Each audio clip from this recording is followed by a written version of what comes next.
এই মাহে রজব মাস হলো ভেড়ি দেওয়ার মাস।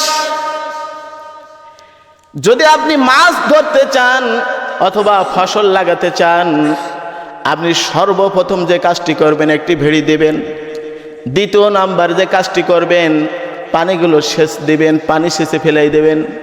তৃতীয় নাম্বার, আপনি এরপরে নাকি মাছ ধরতে পারবেন, ওর মধ্যে কোনো কাজ করতে পারবেন, ফসল লাগাতে পারবেন। কথা বলেন।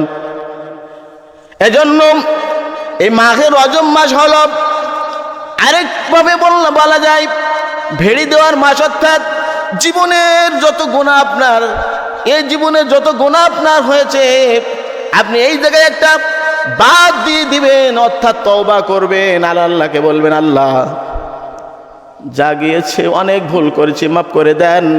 আর আপনার কাছে ওয়াদা করছি আর জীবনে কোনো দিন আমি আর আপনার নাফরমানি করব না। সুবহান।